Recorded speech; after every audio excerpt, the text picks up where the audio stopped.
ہم انسانوں میں ایک چیز ہے کہ ہم بار بار چیزوں کو نا چیک کر رہے ہوتے ہیں، خاص کر جب بات ہمارے بچوں کی ہو نا تو ہمیں بار بار چیک کرتے ہیں کہ ہم اپنے بچوں کو کہاں داخل کروائیں گے.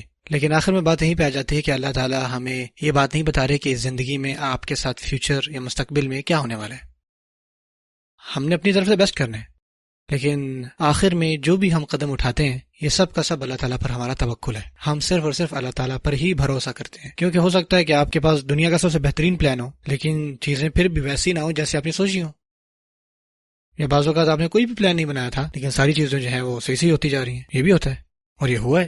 اور اس طرح کے بہت سارے واقعات آپ کو قرآن مجید میں اور احادیث میں ملتے ہیں جہاں آپ دیکھتے ہو کہ یار یہ چیز تو لگتا ہے کہ نہیں ہوگی. جیسے موسیٰ علیہ السلام کو شروع میں ایک ٹوکری میں جب اس دریا میں بہایا گیا تو اگر دیکھا جائے تو یہ کسی قسم کا پلان تو نہیں لگتا آپ کو، لیکن اللہ تعالیٰ نے اسی ذریعے سے کس طرح فرعون کا جو ملک ہے وہ ختم کیا، پورا کا پورا امپائر ختم ہوا. اور یہ سب تب ختم ہوا جب اللہ تعالیٰ نے ارادہ فرمایا کہ ایک بچہ جو ہے اس ٹوکری میں رکھا جائے گا اور اس کو پانی میں بہایا جائے گا.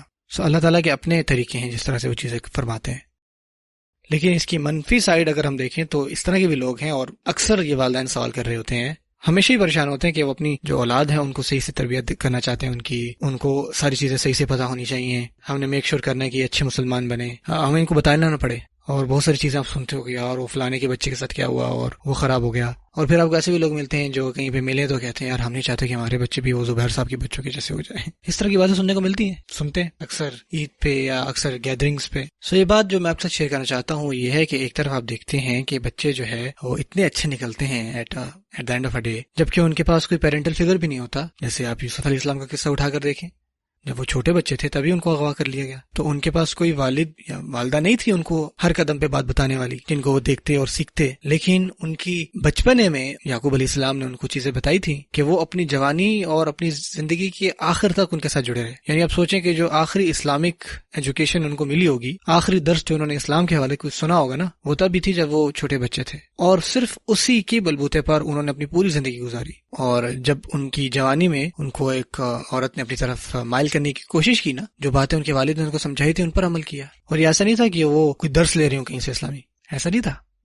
کیونکہ آپ جب کہانی سے پڑھتے ہیں وہ قصہ تو وہی پتہ لگتا ہے کہ جو عزیز جن کے گھر میں یوسف علیہ السلام تھے وہ بھی کوئی مذہبی نہیں تھا، ٹھیک ہے. اس کے بھی کردار میں بہت ساری جو ہیں وہ چیزیں ایسی تھیں جو کہ ناقابل برداشت تھیں، اور جو اس کی عورت تھی اس کی تو بات ہی پھر الگ ہے. یعنی جس ماحول میں یوسف علیہ السلام تھے ان کو کہاں سے اسلامک گائیڈنس ملتی. لیکن سورہ یوسف کی آپ شروع میں یہ بات پڑھتے ہیں کہ کس طرح سے ان کے والد یعقوب علیہ السلام نے اتنی چھوٹی سی عمر میں ان کی اتنی پرورش کی. اور ایک اہم سبق جو ہم سورہ یوسف سے لیتے ہیں، خاص ہم میں سے والدین ہیں، وہ یہ ہے کہ بچپنے میں ہی جب بچے چھوٹے ہیں نا ان کو ایسی اچھی چیزیں بتانا شروع کریں. اور ایجوکیشن کے حوالے سے میں یہ نہیں کہہ رہا کہ ان کو اما پارا یاد کروا دیا یا یہ دعائیں فلانی دعائیں یاد کروا دیں، ان کو وضو کرانے کا طریقہ بتا دیا، سب ضروری ہے. لیکن ہم نے صرف اسی کے اوپر فوکس رکھا ہے. ہمارے لیے جو ایجوکیشن ہے نا، وہ تعلیم جو ہے وہ صرف اور صرف انفارمیشن ہے. اس سے ہمارے بچے بدلتے نہیں ہیں، وہ بس سرٹے لگا رہے ہیں. اور پچھلی جو بھی بات ہوئی ہے اس میں آپ نے بار بار یہ سنا ہے کہ کس طرح سے ہم نے بچوں کے اندر یہ بات ڈالنی ہے کہ وہ اس دین کو سمجھے بھی ساتھ ساتھ. اور اس کے بارے میں انشاءاللہ ہم تھوڑی دیر میں بات کریں گے. پہلی چیز جو میں خود کو بھی ریمائنڈ کروانا چاہتا تھا اور آپ کو بھی، یہ کہ میں اپنے بچوں کی ہدایت جو ہے نا وہ میرے ہاتھ میں نہیں ہے، نہ ہی آپ کے ہاتھ میں، بلکہ ہماری خود کی جو ہدایت ہے وہ ہمارے خود کے ہاتھ میں نہیں ہے. آپ اگر یہاں بیٹھے ہیں، اس اسلامک ماحول میں بیٹھے ہیں، ہم کچھ دین کے بارے میں کچھ چیزیں سیکھنا چاہ رہے ہیں بیٹھ کے سارے کے سارے، یہ اس وجہ سے نہیں کہ آپ کی بہت ہی کوئی مذہبی قسم کی پرورش ہوئی تھی. آپ میں سے بہت سارے ایسے لوگ یہاں بیٹھے ہوئے ہیں جنہوں نے اپنی جوانی میں اپنی عمر میں بہت بڑی بڑی چیزیں کی ہوں گی. اور اگر آپ اپنی زندگی کو واپس دیکھیں نا تو آپ کو کوئی ایسی چیز نہیں ملتی کہ جس سے آپ یہ کہہ سکیں کہ اچھا میں یقین کر سکتا ہوں کہ میں اپنی زندگی کے آخر میں جو ہے وہ ہدایت یافتہ ہو جاؤں گا.